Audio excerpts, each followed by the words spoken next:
Assalamualaikum. Waalaikumsalam. Selamat datang.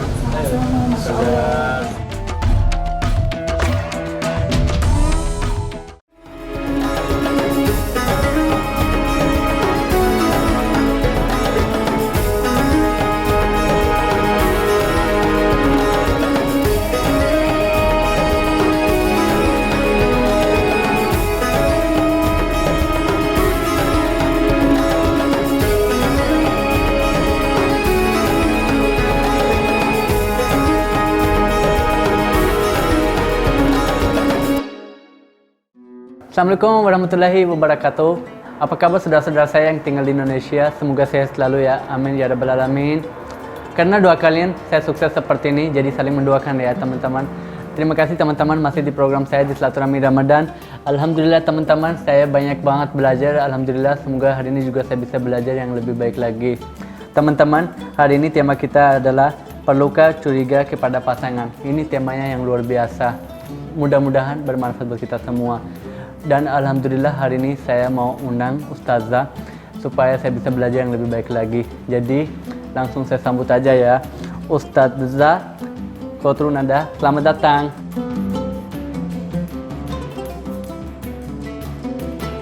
Assalamualaikum. Assalamualaikum warahmatullahi wabarakatuh. Gimana kabarnya, sehat? Saya selalu baik, alhamdulillah. Alhamdulillah, semangat terus. Ayo silakan duduk. Terima kasih. Ustazah apa kabar? Baik, alhamdulillah. Alhamdulillah. Gimana Bang Atta, sehat ya? Sehat. Terima kasih ya. Jauh-jauh udah datang, udah mau Sama-sama. silaturahmi. Sama-sama. Terima kasih juga udah diundang, jadi bisa silaturahim. Oh iya, Kita bisa silaturahmi sharing. Ramadan apalagi. Alhamdulillah. Insya Allah berkah. Amin. Amin. Keluarga yang lain juga sehat. Alhamdulillah sehat, semuanya sehat. Jadi Ustazah mohon maaf izin, ini dari saya, dari tim saya, dari teman-teman saya ada beberapa pertanyaan. Gak Ya. banyak sih, sedikit aja. Ya. Jadi biar ada pelajaran lebih baik lagi sesuai tema kita, perlukah curiga kepada pasangan. Jadi pertama pertanyaan ada tulisan di sini, apa bedanya curiga sama khawatir? Itu teman-teman saya juga nanya dan aku juga pengen nih. Oke. Curiga, khawatir ya. Iya. Masya Allah. Bismillahirrahmanirrahim. Alhamdulillah wassalatu wassalamu ala rasulillah. Curiga dan khawatir, ini maknanya beda nih. Khawatir itu sebenarnya dari bahasa Arab kan. Iya. Khawatir artinya hal-hal yang tidak diinginkan, sangat sangat tidak diharapkan gitu ya, dia khawatir. Nah itu bahasa Arab lah. Kemudian kalau masalah curiga, ini justru lebih kecenderungannya hal-hal negatif gitu. Nah bedanya tentunya kalau khawatir boleh-boleh aja. Iya. Khawatir dia sakit, khawatir dia terluka, khawatir dia melakukan sesuatu yang tidak baik, itu khawatir boleh. Iya. Tapi ada batasannya, jangan khawatir yang berlebihan. Iya. Nah, kedua, mengenai masalah curiga. Curiga ini berarti sudah hal-hal yang negatif. Jangan-jangan. Ya, jadi teman-teman semua mungkin bisa membedakan nih, kalau khawatir masih ada unsur positifnya. Tapi kalau yang masalah curiga, jangan-jangan nih. Jangan-jangan nih. Nah, itu kan udah hal negatif. Jadi dasar khawatir boleh dan bahkan sangat dianjurkan. Oleh baginda kita Rasulullah SAW, khawatir itu boleh. Karena kalau seseorang merasa aman-aman saja, dia merasa baik-baik saja, seperti kita manusia aman-aman saja gitu ya. Kita sudah melakukan ibadah, tapi aman-aman aja nanti juga pasti masuk surga. Belum tentu gitu. Nah makanya kenapa kita harus adanya kajian, adanya sharing, ya, saling mengisi satu dengan yang lain. Kan itu ada rasa khawatir. Khawatirnya ketika nanti di kemudian hari kita mulai merosot nih keimanan kita, diingetin lagi sama teman-teman. Tapi kalau udah curiga, nah ini udah hal-hal yang negatif. Jadi berlebihan, berbeda sekali antara khawatir sama curiga. Berarti kalau begitu saya alhamdulillah dapat pelajaran. Tadinya kalau nggak tahu saya mau curiga sama pasangan juga, berarti nggak boleh sama nggak boleh curiga juga sama itu kan hal yang negatif. Betul. Sebenarnya. Curiga itu boleh, tapi ada alasannya dulu kan. Iya. Ya tapi jangan tanpa ada sebab, tanpa ada alasan tiba-tiba langsung curiga. Iya. Nah itu namanya zon atau namanya suuzon kan. Iya. Suuzon, buruk sangka. Berarti udah curiga nih. Nah kita harus mendahulukan yang namanya husnuzon. Husnuzon itu kan kepada Allah. Iya. Ya. Ini Bang Atta, kalau misalnya kita bahas mengenai masalah husnuzon. Husnuzon ini amat sangat menjadi modal kebahagiaan kita loh. Karena kalau misalnya kita berbaik sangka kepada Allah, ya kita baik sangka sama Allah, lagi dalam keadaan sakit, oh mudah-mudahan penyakit ini bisa melunturkan dosa. Gitu. Lagi diuji. Jadi Baik-baik izin saja. Ustazah mau nanya, berarti yang curiga sebenarnya yang boleh itu contohnya kayak gimana? Curiga yang boleh. Iya. Curiga yang boleh apabila sudah ada tanda-tandanya. Oke, tanda-tanda yang benar-benar kelihatan gitu. Iya, tanda-tandanya apa nih? Itu Iya. boleh perlu dicuriga dan boleh untuk dilakukan sesuatu, dan juga kalau sudah ada zon, sudah ada prasangka-prasangka itu, juga jangan kita menilai prasangka sendiri. Makanya di dalam agama Islam itu kan ada yang namanya tabayyun. Harus apa sih tabayyun? Dari bayyana, dari jelas gitu. Jadi ketika ada sangkaan, ada yang namanya curiga, ada yang namanya jangan, itu jangan kita menilai sendiri, tapi kita coba tabayyun, tanya, komunikasi, hal apapun, tanya sama pasangan. Biasanya sih yang lebih sering urusan suuzon, ya bukan husnuzon, tapi suuzon ini biasanya dari pasangan ke pasangan nih. Duh kok dia senyum-senyum sendiri ya, WA di pojokan, jangan. Nah itu kan kayak gitu tuh, kadang-kadang kayak gitu. Nah kalau misalkan kita menyimpulkan sendiri, tidak bertabayun, akhirnya ada sesuatu di hati, jadi bener-bener posisinya negatif. Padahal sebenarnya komunikasi dengan orang tuanya, misalnya hal semacam itu. Jadi setelah ada rasa-rasa, kita manusiawi sih, innal insana khuliqa halu'a, manusia itu kan tempatnya mengeluh, aduh ini gini ya, kok begitu ya, tapi ada jalan keluarnya, itu tabayun. Tabayun apa? Tanya, bertanya, berkomunikasi. Kok kamu tadi WA di situ senyum-senyum sama siapa? Oh iya, tadi teman saya udah lama SD nggak ketemu, ternyata jadi senyum. Nah itu tabayun itu akan menyelesaikan segala sesuatu. Tapi kan kadang-kadang mohon maaf ya, ini bukan untuk kita sih, kan ada aja mungkin dari sudah kita ada nanya gitu. Kita udah tanya, kok senyum-senyum siapa itu? Tapi kan ada aja mungkin amit-amit ya ada yang bohong. Iya teman SD, tapi tahu-tahu ada orang yang ketiga. Itu gimana Ustadz kita? Tapi kan kita nggak tahu, itu dia kan ngomong, kita sebagai orang baik, kita bilang ya oke deh nggak apa-apa. Husnuzon lanjut. Awalnya husnuzon, oke gitu ya. Tapi kalau dia begitu, siapa yang tanggung jawab? Iya betul. Memang, tapi saya meyakini satu hal, sepandai-pandainya segala sesuatu kebohongan ditutup pasti akan terbuka juga. Iya. Sepintar-pintarnya orang menutup sesuatu pasti akan terbuka juga. Jadi ketika pertama kita lihat kok ada yang nggak bener nih, ya kita tabayun, bertanya. Setelah bertanya dia bohong. Oke, kita masih melapangkan dada, husnuzon. Kedua terjadi lagi, kok malam-malam jam 12 WA siapa malam-malam? Dan itu adalah hal yang tidak normal kan, hal yang tidak wajar. Nah itu ada husnuzon deh, mudah-mudahan orang kerja di kantornya. Nah kemudian hal yang ketiga, nah ketika sudah ada tanda-tanda, sesungguhnya ini kan kita tidak bisa menyembunyikan dari Allah, kita bisa menyembunyikan kepada pasangan. Tapi yakinlah nih, mohon maaf, dinding-dinding ini pun juga bisa bersuara nih. Masya Allah, dan Allah itu maha menyaksikan segala sesuatu. Kita bisa menyembunyikan apapun, seminggu, sebulan, setahun, 2 tahun, satu masa pasti akan terbuka dengan sendirinya, Allah yang berkehendak. Nah ketika udah terbuka, nah itulah gimana caranya, tentunya ada solusi dalam pernikahan. Ketika memang sudah ada masalah itu, bagaimana nih? Tentunya juga jangan langsung udah kita pisah aja, bukan juga solusi. Izin Ustazah, Siti Aisyah kan juga pernah di orang curiga dan fitnahin bahwa selingkuh, itu bisa dicerita lebih dalam lagi. Iya betul ya. Sayyidah Aisyah radhiyallahu anha ketika itu pulang dari bersama dengan baginda Rasul, itu sudah hampir sampai di kota Madinah. Kemudian ketika itu Sayyidah Aisyah menggunakan kalung. Ya, nah ini memang ada beberapa riwayat kisah yang berbeda. Tapi saya menceritakan juga dari kisah yang lebih banyak meriwayatkan. Jadi ketika itu Sayyidah Aisyah menggunakan kalung, wallahu a'lam, ada juga yang mengatakan gelang, kemudian terlepas dan tersadar ketika di tengah perjalanan. Nah kemudian ketika terlepas, ya mencari gitu ya, dan juga ini ada riwayat yang mengatakan bahwasannya Sayyidah Aisyah masih beristirahat, kemudian karena ditandu, kok tandunya ringan, tapi memang teruslah dibawa jalan gitu ya. Tapi memang ada juga yang mengkisah atau meriwayatkan bahwa Sayyidah Aisyah ini kehilangan kalung atau gelangnya dalam tengah perjalanan, dicari tanpa ingin mengganggu perjalanan bersama dengan baginda Rasul. Sayyidah Aisyah mencari sendiri. Nah kemudian yang memang ada sahabat juga yang melihat kok Sayyidah Aisyah nggak ada, kemudian mencarilah. Tujuannya nggak ada yang buruk.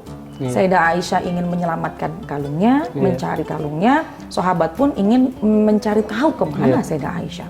Kemudian setelah ketemu, tentunya ini pasukan kan terus berjalan. Nah kembalilah sahabat dengan Sayyidah Aisyah. Nah itu timbullah yang namanya fitnah. Ya, namanya fitnah ini kan adalah sesuatu yang bukan pada zaman baginda Rasul saja, sekarang pun ini sudah zaman banget yang namanya fitnah. Ini makanya mohon maaf seorang perempuan ketika mau datang ke masjid harus dijaga betul, jangan berlebih-lebihan. Kenapa? Karena bisa menimbulkan fitnah. Seorang perempuan ketika misalnya jangan berdua-duaan meskipun tidak ada kaitan, tidak ada hubungan, tapi bisa menimbulkan fitnah. Seperti zaman yang terjadi ketika itu, Sayyidah Aisyah radhiyallahu anha bersama dengan sahabat yang memang nggak ada yang dilakukan oleh mereka, hanya mencari kalung. Kemudian salah seorang sahabat berkhawatir, jalan, timbullah fitnah besar di situ. Sayyidah Abu Bakar tentu sangat bersedih, dan memang ketika itu hubungan antar Sayyidah Aisyah dengan baginda Rasul sempat agak renggang sedikit ya. Nah itu semua dengan fitnah. Jadi hati-hati dengan fitnah, apalagi kalau yang namanya belum terbukti memfitnah seseorang. Ini fitnah itu kan lebih kejam daripada pembunuhan. Ya. Kenapa? Karena Masya Allah, naudzubillah wa iyadzubillah, mudah-mudahan kita terhindar. Jangan sampai. Nah, ini seperti itu. Nah, jadi ketika itu tentunya ada tabayun. Ya, baginda Rasul bertanya kepada Sayyidah Aisyah, ketika sudah menjelaskan perihal kenyataannya, baiklah semuanya. Jadi makanya ketika ada rasa zon, ada rasa prasangka, jangan tinggalkan yang namanya tabayun. Jangan tinggalkan yang namanya bertanya. Jangan tinggalkan yang namanya komunikasi. Suami istri jangan asing, jangan anti komunikasi. Penting loh komunikasi. Jadi lebih baik kita tanya.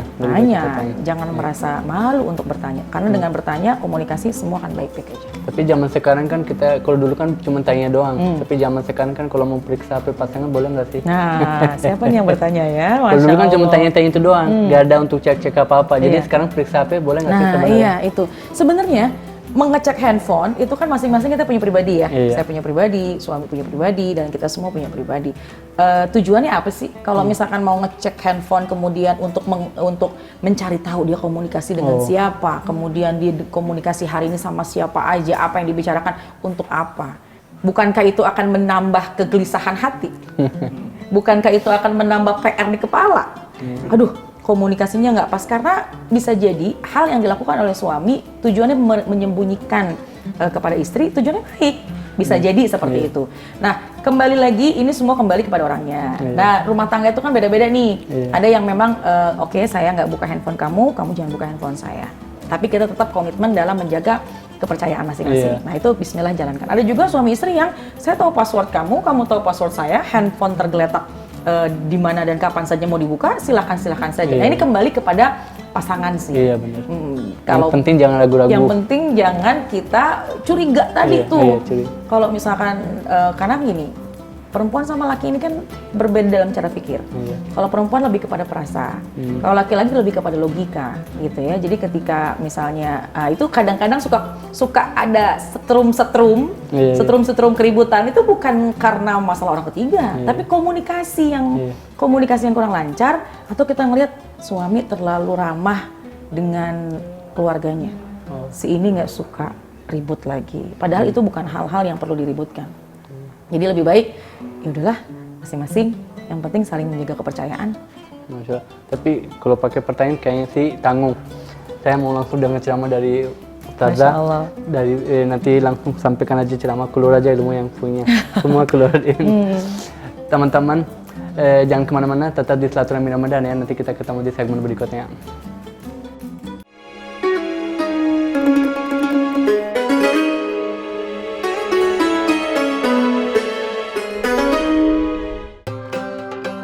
Wih, karpet miliaran. Mana coba yang paling bagus? Punyanya Bay Atta. Oke. Katanya ada yang 1 M. Tak percaya gua. Tanya. Bukan, salah lu. Salah. Lu maluin aja. Salah. Tapi ini juga mahal banget sih. Cuma itu berapa? bukan mau kasih lihat ini. Berapa mahal banget ya? Ini masih yang 1,5 miliar. Segede gitu. Tapi karpet yang limited edition saya cuma punya 70 berapa gitu, yang benar-benar satu yang gak ada duanya. Tapi sebenarnya ini karpet gak pantas untuk dinilai harga. Orang nawar kita kasih, tapi kalau mau nawar yang jelas jangan, gak boleh di bawah 3,5 miliar. Hah? Iya. Gak boleh di bawah 3,5 miliar.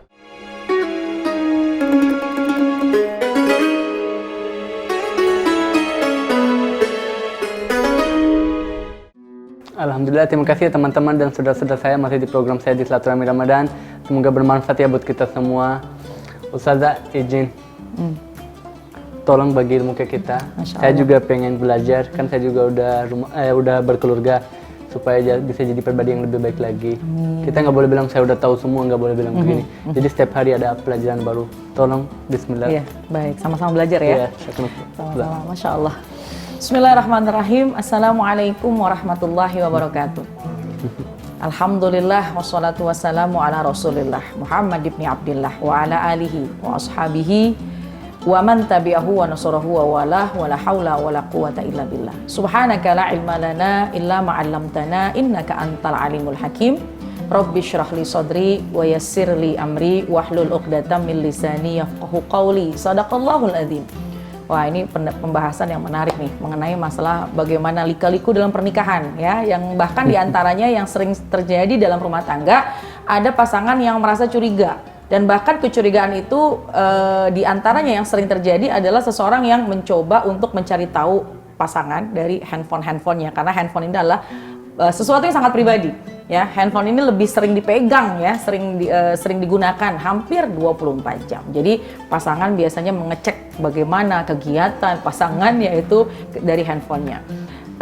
Jamaah sekalian, alhamdulillah ketika seseorang sudah menikah, ini adalah nikmat karunia dari Allah Subhanahu wa taala. An-nikahu sunnati, faman raghiba an sunnati falaysa minni, kata baginda Rasulullah sallallahu alaihi wasallam. Nikah itu adalah sunnahku. Siapa yang tidak mau mengikuti sunnahku, maka dia bukan termasuk golonganku. Naudzubillah. Jadi ketika kita sudah menikah, faqad istakmal nisfad din, kata baginda Rasul. Ketika seorang sudah menikah, maka dia sudah menyempurnakan dari separuh agamanya. Kenapa dikatakan nikah itu adalah menyempurnakan dari separuh agama? Karena pernikahan ini adalah ibadah yang terpanjang. Ibadah yang sangat panjang. Dan seorang suami ketika sudah menikah dari pagi sampai malam sangat mudah untuk mendapatkan pahala. Seorang istri yang sudah menikah dari mulai pagi, meskipun dia hanya tugasnya di rumah, merapihkan rumah, menyiapkan makan, minum, sarapan suami dan anak-anaknya, sampai dengan malam hari, itu ternilai ibadah. Nah, dalam proses pernikahan, karena itu adalah ibadah yang panjang, pasti ujiannya banyak. Di antara ujian yang paling besar adalah ketika seseorang memiliki zon. Ya, seseorang memiliki zon kepada pasangannya. Apa itu zon? Sangkaan. Kalau sangkaannya bagus, hebat. Selalu husnuzon kepada pasangan. Oh, alhamdulillah, dia mungkin lagi capek. Oh, mungkin dia lagi lelah. Oh, mungkin, nah itu husnuzon, berprasangka yang baik. Itu sangat bagus dalam pernikahan. Tapi jangan sampai suuzon ini juga bisa sangat-sangat mudah dilakukan oleh seorang kepada pasangannya. Dan suuzon ini adalah hal yang sangat membahayakan. Karena yang namanya suuzon, sangka buruk kan belum tentu terjadi. Jadi yang harus ditanamkan dalam kehidupan kita, khususnya berumah tangga, pertama adalah husnuzon, berprasangka baik kepada pasangan. Ya, karena apalagi kalau pasangan ini kan hampir 24 jam dan sekian bulan, sekian tahun bersama. Jadi baiknya terbuka, buruknya juga terbuka. Pasti yang namanya dalam rumah tangga, kalaupun seminggu, sebulan, 2 bulan, 3 bulan, 6 bulan, setahun tidak ribut, tapi pasti ada selisih paham. Nah, disitulah digunakan yang namanya komunikasi. Disitulah pentingnya dalam hubungan rumah tangga harus ditingkatkan yang namanya husnuzon, berprasangka baik. Karena kalau misalnya kita meningkatkan atau banyakkan suuzonnya, ini yang akan menjadi percikan-percikan perceraian atau percikan-percikan perpisahan dalam pernikahan. Kenapa? Karena ya udah negatif thinking aja gitu, udah berpikir jelek aja. Nah, kemudian di antara hal kecil nih yang suka sepele, yang mungkin dianggap ringan oleh bagi sebagian orang, yaitu ketika suami lagi tidur, kemudian coba buka handphonenya. Kemudian pasangan lagi tidur, istri lagi tidur, coba buka handphonenya. Apakah itu salah? Enggak salah. Cuma sebaiknya tidak mengganggu. Sebaiknya tidak kita buka handphonenya pasangan. Ya, kenapa? Karena masalah kita aja bukankah sudah banyak. Handphone kita pun juga sesungguhnya sudah banyak komunikasi dengan orang lain. Lalu untuk apa kita cari tahu komunikasi dengan komunikasi yang terjadi pada pasangan? Dan bukankah itu masuk ke dalam suuzon? Bukankah itu masuk ke dalam ranah yang berburuk sangka? Naudzubillah min dzalik. Setan itu biasanya mencari pintu untuk mengganggu rumah tangga. Itu setan itu mencari pintu. Dari mana pintu dia bisa masuk untuk menghancurkan rumah tangga seseorang? Karena rumah tangga itu kan adalah ibadah. Setan tuh pandai dan dia mencoba untuk mencari celah di mana nih ingin merusak rumah tangga seseorang. Nah, jadi ketika sudah ada rasa suuzon, sudah ada prasangka buruk, ini setan bisa masuk sehingga tidak mustahil rumah tangga akan berantakan. Naudzubillah min dzalik. Jadi dalam pernikahan tentunya yang kita harapkan adalah sakinah, damai, tentram, nyaman, kemudian mawaddah, ada rasa cinta, ada rasa sayang, dan yang paling tinggi adalah rahmah. Ya, makanya kita sering mendengar kalau pernikahan itu yang kita harapkan sakinah, mawaddah, warahmah. Untuk mencapai rahmah, tentunya harus ada proses usaha dari kedua belah pihak. Yang paling utama, usaha yang harus ada pertama yaitu tingkatkanlah rasa husnuzon kepada pasangan. Tingkatkanlah rasa positive thinking kepada pasangan. Jangan melulu berpikir negatif. Kalau misalnya dalam pernikahan ada nih sesuatu hal yang mencurigakan, itu ya tidak sedikit yang mendapati keadaan seperti itu ya. Ketika misalnya ada sesuatu yang nggak layak deh, kayaknya ada yang janggal dalam kehidupan ini deh. Kok pasangan ada sesuatu yang nggak biasa yang dia lakukan, yang biasanya cuek aja, tapi kenapa ya kalau ke kantor tuh senangnya wangi misalnya, atau misalnya seorang suami ketika mau berangkat biasanya pakai baju nggak harus sama, nggak harus matching, tapi sekarang kenapa matching misalnya, ada sesuatu mungkin yang di luar dari kebiasaan, maka perlunya yang namanya tabayun, perlu namanya komunikasi. Jadi jangan bersangkanya sangkaan yang buruk, jangan. Padahal suami sesungguhnya ingin mencoba merapikan penampilan, misalnya karena naik jabatan, atau sedang mau ada rapat, atau hal-hal lain yang kita tidak paham. Jadi paling penting adalah dalam hubungan rumah tangga ini udah pastilah ada keadaan-keadaan yang menjadikan hati kita ini bertanya-tanya. Memang nggak boleh aman-aman aja, tapi tentu jangan terlalu berlebihan dalam kekhawatiran. Kalau ada sesuatu yang kita lihat nggak pas, nggak salah kita bertabayun, berkomunikasi. Karena kunci keberhasilan, kunci keselamatan dalam rumah tangga adalah komunikasi. Kalau misalnya dalam keadaan yang suami juga lagi capek, jangan dipaksakan. Karena kalau udah capek, pulang kerja, lelah, letih, dipaksa dengan beribu-ribu pertanyaan, itu bukan jadi malah pusing palanya ya. Tapi saya sih pengen belajar gimana kita sama istri. Laki-laki, oke. Iya, baik. Jadi komunikasi, kalau kita ngomongin masalah komunikasi, sebenarnya pandai-pandai kita suami atau kita istri bisa melihat bagaimana waktu yang pas untuk kita bisa ajak komunikasi pasangan kita. Seorang istri, ketika misalkan suami baru pulang kerja, suami kita tahu bagaimana beban pekerjaan di luar. Jangan dihujani dengan berbagai macam pertanyaan-pertanyaan yang akhirnya bikin tambah pusing. Ya, karena ketika hatinya nggak enak, moodnya nggak enak, itu komunikasinya nggak lancar dan akan keluar kalimat-kalimat yang nggak enak. Dan bukankah kita perempuan ini kan pakai rasa? Nggak kepengen ketika kita berkomunikasi dengan suami kalimatnya nggak enak kan? Nah, jadi cari waktu yang pas untuk komunikasi. Biarkan dulu suami istirahat, biarkan dulu suami dalam keadaan yang rileks. Kalau sesuatu ada yang ingin ditanya, mau ditabayunkan, cari waktu yang pas, kemudian ajaklah komunikasi. Atau ketika lagi selisih paham nih suami istri, jangan paksakan harus selesai saat itu juga. Terkadang pasangan itu butuh waktu untuk mencernihkan pikiran, kemudian juga untuk merilekskan dulu pikiran gitu ya, agar komunikasinya lancar. Nah, jadi kalau sekiranya lagi ada selisih paham, coba ambil waktu yang tepat. Jangan langsung di apa ya? Ini beda-beda juga sih. Ada yang ingin selesai saat itu, ada juga yang tunggu sampai semuanya tenang. Nah, tapi memang sebaiknya kalau dalam keadaan yang tenang, hatinya tenang, pikirannya tenang, maka komunikasinya akan semakin lancar dan insya Allah yang keluar dari ucapan, keluar dari lisannya pasangan suami istri tidak akan menyakitkan satu dengan yang lain. Benar. Cari waktu yang paling tepat. Pelajaran yang terbaik, alhamdulillah. Masya Allah banget. Udah Kalau 12 menit sih kayaknya kurang sih, tapi kita segmennya ya? juga waktunya juga sedikit. Yang jelas alhamdulillah saya jujur kan saya masih baru 3 tahun nikah. Masya Allah. Udah punya anak 1 dan alhamdulillah banyak banget dapat pelajaran. Contohnya kalau misalkan istri misalkan lagi capek, kita juga sama aja, nggak usah ganggu dia dulu. Pas dia lagi moodnya lagi bagus baru kita bicara. Itu saya belajar alhamdulillah. Semoga kita bisa jadi pasangan yang baik. Amin. Amin ya rabbal alamin. Jadi izin Ustazah, setelah ini ada narasumber satu lagi kita. Iya, nanti kita live profiling dulu nanti setelah segmen ini ya. Teman-teman, alhamdulillah pelajaran yang baik saya alhamdulillah hari ini karena saya juga udah berkeluarga jadi alhamdulillah pelajaran yang baik. Oke teman-teman, jangan kemana-mana, tetap di bersama kita di Silaturahmi Ramadan.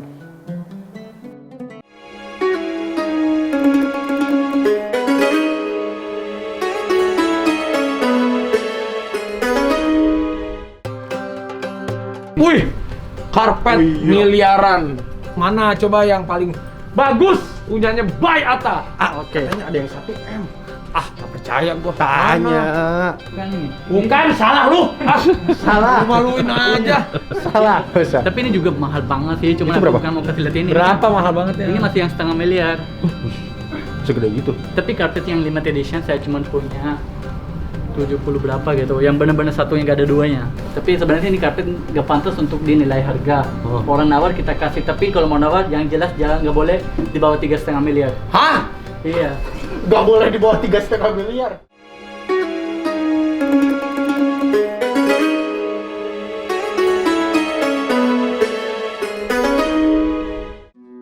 Terima kasih teman-teman dan saudara-saudara saya masih di program saya di Silaturahmi Ramadan. Semoga bermanfaat ya. Ustazah izin, saya langsung mau panggil Mbak Widya. Iya. Mbak Widya, selamat datang. Assalamualaikum. Assalamualaikum warahmatullahi wabarakatuh. Waalaikumsalam. Iya. Silakan duduk, silakan duduk. Alhamdulillah. Gimana kabar Mbak Widya, sehat? Alhamdulillah sehat. Alhamdulillah. Semoga sehat selalu, amin. Mbak Widya, maaf, saya pengen nanya sih langsung aja, tapi jangan tersinggung, jangan salah paham. Pengen tahu aja sih, saya dengar dari tim saya, apakah ada masalah dalam rumah tangga? Kebetulan ada. Kebetulan usia pernikahan juga masih muda. Masih kemarin baru 2 tahun. Itu ada kecurigaan untuk suami saya. Tapi memang tidak ada bukti yang menjurus ke suami saya bermasalah. Puncaknya itu kemarin suami marah karena saya membuka handphone tanpa sepengetahuan suami. Dia banting handphone terus pergi dari rumah sampai 2 hari itu tanpa bicara, jadi diam-diaman. Itu gimana ya Ustazah, hukum dan hadis dan solusinya itu seperti apa? Iya, Masya Allah ya. Lagi-lagi masalah handphone ya yang tadi kita bahas ya. Tadi bahas. Masya Allah. Ya, jadi ya ternyata nyambung nih dengan permasalahan yang dan pembahasan yang tadi kita bahas di awal. Memang biasanya seseorang itu suka suka mencoba pengen tahu dengan pasangan. Kalau sekira-kiranya tidak ada manfaat, tentu itu adalah hal yang sia-sia sesungguhnya ya. Tapi nggak salah juga. Jadi ketika mau dilakukan nggak salah. Tapi itu hal yang sia-sia sehingga akhirnya jadi akan timbul tuh yang namanya curiga atau bahkan tidak dipercaya gitu ya. Nah kalau saya simpulkan tadi, sepertinya suami ini mungkin tidak merasa dihargai, satu.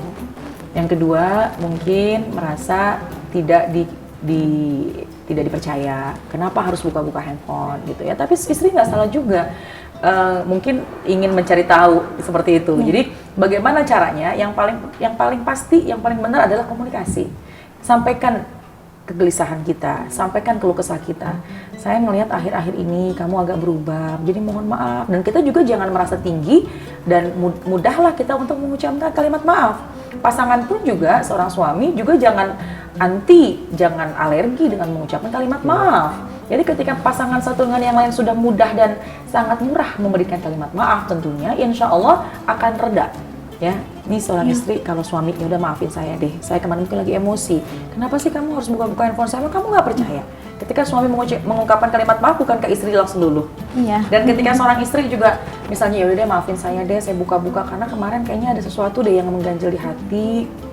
Saya pengen tanya nggak berani, tapi saya buka, tapi ketahuan, saya minta maaf ya, Pah atau Bang atau Akang atau apa gitu ya, saya minta maaf. Nah, dengan adanya saling memaafkan, satu minta maaf, satu lagi memaafkan, insya Allah akan terjalin komunikasi dan terbukalah di situ. Kejujuran harus dinomorsatukan. Saya ada pertanyaan sama Mbak Widya. Ini kapan ketahuan, kan curiga, ketahuan dia masalahnya, itu kapan? Ini sih 1 tahun pernikahan tuh dia kalau main handphone suka senyum-senyum, terus kalau dipanggil itu nggak langsung respon lama gitu. Kenapa? Tapi saya cek sih memang alhamdulillah nggak ada hal yang buruk. Sudah pernah bertanya sama suami, kenapa kalau WA terus senyum-senyum gitu? Pekerjaan dan hanya game katanya. Tapi saya kan udah jalanin hidup rumah tangga saya juga 3 tahun.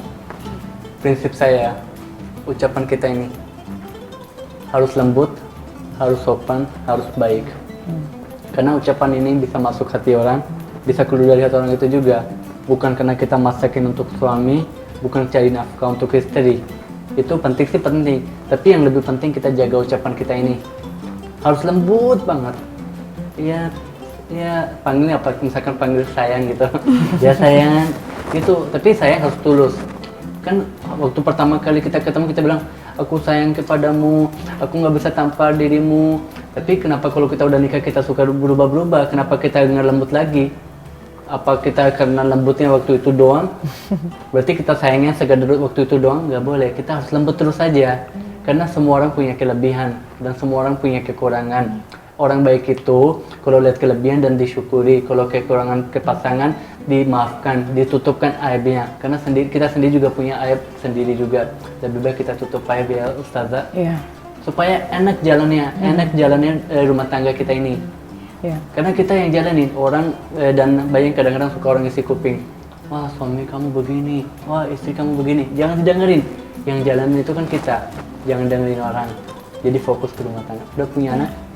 Belum. Jadi masih berdua ya? Berdua. Ya, kita mendoakan semoga cepat momongan ya. Amin, terima kasih. Amin. Dan memang biasanya pernikahan itu di awal-awal tuh memang ujiannya seperti itu. Ada. Jadi memang ujian pernikahan tuh di awal tuh. Banyak sekali orang yang suka sharing sama saya, ujian pernikahan. Sebelumnya menikah baik-baik saja. Ingin cepat menikah. Tapi ketika menikah di tahun pertama, tahun kedua, tahun ketiga biasanya ada ujian ya. Ujiannya di antara komunikasi karena menyatukan dua kepala, menyatukan dua rasa atau menyatukan dua orang ini kan nggak mudah. Jadi baru kebuka nih ketika menikah, ketahuan kelemahannya, ketahuan kekurangannya. Disitulah ujian. Seorang suami lebih sabar mendidik istri.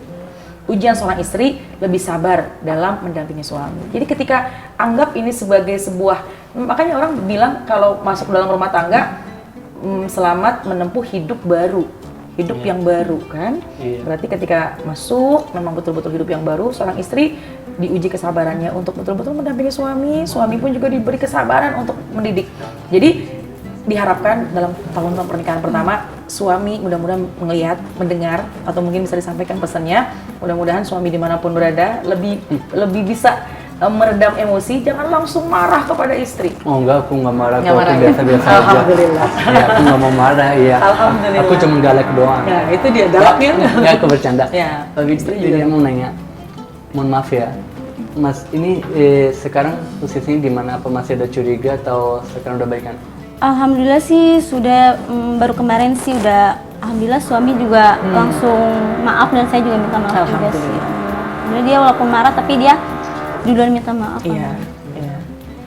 Jadi ketika sudah maaf, akhirnya luntur semuanya, akan naik lagi rasa cinta. Kemudian buat aja komunikasi. Besok-besok begini ya, kamu begitu ya, insya Allah pernikahan kita pengen panjang. Makanya aku mikir ini barusan. Kalau kita lagi ada masalah, kita harus jaga ucapan kita ini. Supaya kalau kita udah baikan, kita nggak malu kita pernah ngomong kayak gitu. Bukan malu sama suami, malu sama diri sendiri. Jadi harus ucap yang baik-baik aja terus, lembut terus aja. Karena kalau lembutan ini luar biasa, kita nggak bakalan malu dimanapun kita pergi. Walaupun hadap suami, hadap orang tua, hadap anak, hadap teman, kita nggak malu kalau kita punya kelembutan ini. Menurut saya itu prinsip saya sih sebenarnya. Jadi mudah-mudahan kita sama-sama belajar.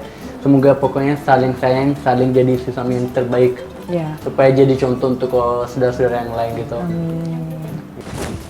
Alhamdulillah teman-teman, luar biasa bagi dia, semangat terus jalanin rumah tangga.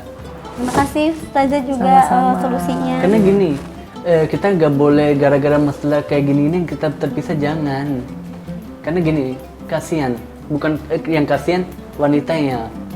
Kalau laki-laki di apa namanya yang kita di kultur kita ini, kalau laki-laki walaupun udah pernah nikah, udah bercerai, gampang cari lagi. Tapi kalau di wanita disuka digituin, jadi lebih baik kita harus semangat. Mungkin mau kasih simpulan untuk ke Mbak Widya? Iya, Masya Allah ya. Seperti nyambung ya dengan yang tadi kita bahas pertama. Jadi intinya bahwasannya sekali lagi pernikahan itu adalah ibadah yang terpanjang. Dan setiap rumah tangga pasti berbeda-beda ujian. Bisa dari komunikasi yang tidak lancar, bisa dari keluarga yang tidak akur misalnya dengan ipar, dengan mertua. Tapi yang memang yang paling sangat-sangat sering terjadi yaitu komunikasi yang tidak lancar antar pasangan. Nah, komunikasi ini harus sangat dijaga. Betul tadi disampaikan sama Bang Atta bahwasanya komunikasi harus bisa kita jaga. Semarah-marahnya suami jangan pernah mengungkapkan kalimat yang kasar, yang kotor, apalagi kalimat cerai. Karena talak ini ada batasannya. Talak 1, talak 2, roji'i bisa kembali. Talak 3 nggak bisa kembali dengan istri. Istri akan menjadi haram. Akan halal lagi kalau istri menikah dengan orang lain, kemudian berhubungan suami istri dengan orang lain. Bukankah itu kita nggak pengen? Jadi seorang suami lebih pandai, lebih bisa menjaga komunikasi, bahasa semarah-marahnya kita, jangan pernah kita menyakiti istri kita. Istri kita punya orang tua, istri kita punya saudara, istri kita punya keluarga yang sangat keluarganya itu sayang kepada istri kita. Bukankah kita ingin orang yang paling sayang kepada istri kita karena kita adalah pasangannya? Seorang istri juga jangan mudah curiga kepada suami.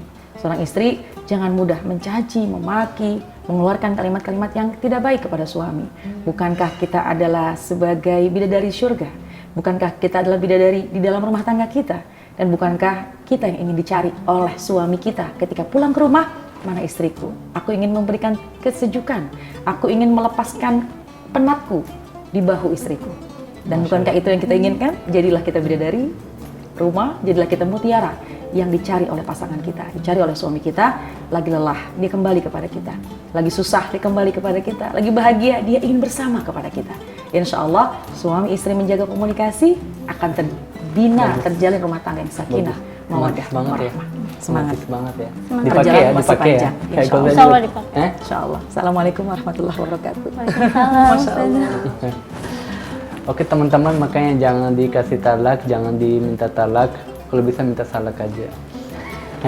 Teman-teman, terima kasih banyak masih di program saya di Silaturahmi Ramadan. Ustazah, nanti insya Allah kita nanti makan bersama ya. Masya Allah. Makanan khas Pakistan. Masya Allah. Iya, jadi kita makan bareng ya. Masya Allah. Oke teman-teman, jangan kemana-mana, tetap di program Silaturahmi Ramadan ya.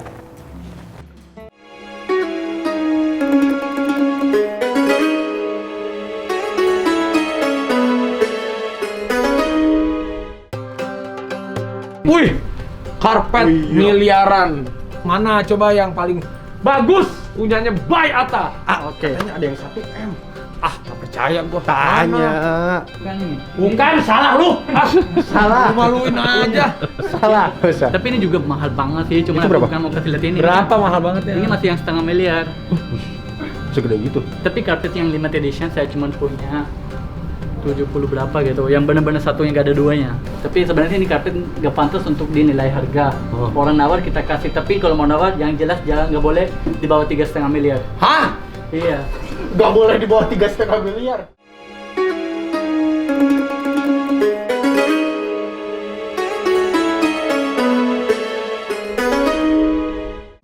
Alhamdulillah teman-teman dan saudara-saudara saya, terima kasih banyak masih di program saya di Silaturahmi Ramadan. Ustazah, sebelum makan, saya pengen kasih hadiah dulu. Waduh, Masya Allah. Apa ini? Masya Allah. Iya. Ini dalamnya ada amplop invoice untuk kayak gini. Ya, aku bercanda. Jazakallah khairan, Masya Allah. Enggak, ini moto saya Selam Silaturahmi dan ini aku nggak pernah lupa. Karena doa kalian, kita sukses di Indonesia. Tanpa doa kalian, saya nggak ada apa-apanya di Indonesia. Masya Jadi Allah. saling mendoakan. Al-barakat. Masya Allah, barakah. Insya Allah. Terima kasih. Buat Bali juga. Terima kasih banyak. Sama-sama. Senangnya, Mau- Masya Allah tadi ya. Iya, mau nitip dulu sambil taruh sendiri. Oh di ya, sana. saya taruh lagi sini ya. Iya. Bismillah. Ini bukan kayak TV, kita suka balikin. Kalau TV kan kasih doang, Oh, nggak gitu. dibalikin, kita balikin. Iya, iya, iya. Ini kembali ya, pekan kembali ke mobil ya. Ustaz, boleh saya sendokin makan? Boleh, Supaya boleh. dapat, ini ada Masya nasi Allah. biryani Jadi ini makanan Pakistan. Nasi biryani, kari kambing, ada samosa, ada roti cepati. Masya Allah. Jadi ini masakan rumah. Siapapun jadi tamu saya, kita masak di rumah. Aduh, Masya Gak pernah beli dari luar karena ini lebih sehat dan lebih ikhlas. masaknya. Alhamdulillah. Saya ambilin Masya ya. Allah. Boleh, boleh, boleh. Cukup, terima kasih. Boleh, udah aku ambilin. Alhamdulillah. Deketin. Terima kasih. Teman-teman nasiin dikit itu sih. Deketin. Wah, Apa namanya, nasi nasi biryani. biryani? Tahu nggak kenapa panjang-panjang? Kenapa itu? Karena nggak pendek. Karena nggak panjang jadi nggak pendek. Jadi karena panjang jadi nggak pendek ya. Alhamdulillah hari yang penuh berkah. Terima kasih banyak ini sajiannya. Ya, alhamdulillah. Kita makan sama-sama. Allah membarik lana fi ma razaqtana. Amin, amin. Bismillahirrahmanirrahim.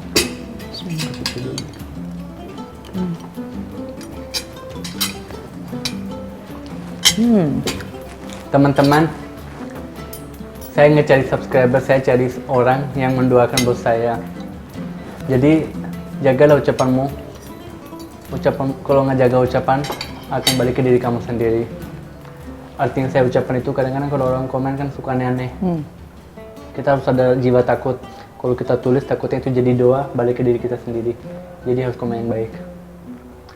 Ustazah boleh nggak apa-apa? Iya. Kan? Jadi tetap ucap yang baik, tetap catat yang baik. Karena apapun kita catat, apapun kita ucap, itu akan jadi hasilnya.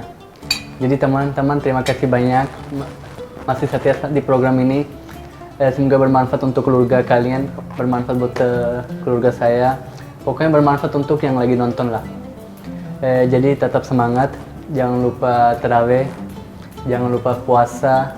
Karena itu bagian dari iman kita, bagian dari agama kita.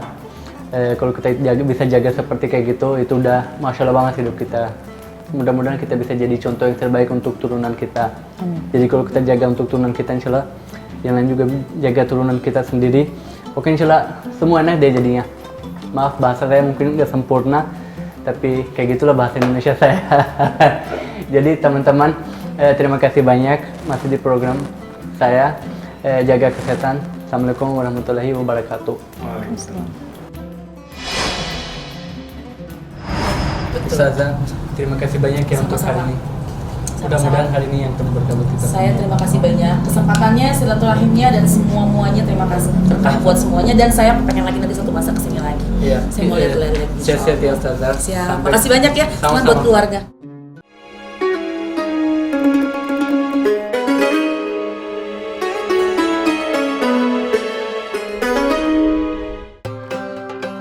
Wih, karpet miliaran. Mana coba yang paling bagus? Punyanya Bay Atta. Oke. Katanya ada yang 1 M. Tak percaya gua. Tanya. Bukan ini. Bukan, salah lu. Salah. Lu maluin aja. Salah, Ustaz. Tapi ini juga mahal banget sih, cuma Itu berapa? aku bukan mau kasih lihat ini. Berapa mahal banget ya? Ini masih yang 1,5 miliar. Segede gitu. Tapi karpet yang limited edition saya cuma punya 70 berapa gitu, yang benar-benar satunya gak ada duanya. Tapi sebenarnya ini karpet gak pantas untuk dinilai harga. Orang nawar kita kasih, tapi kalau mau nawar yang jelas jangan nggak boleh di bawah 3,5 miliar. Hah? Iya. Gak boleh di bawah 3,5 miliar.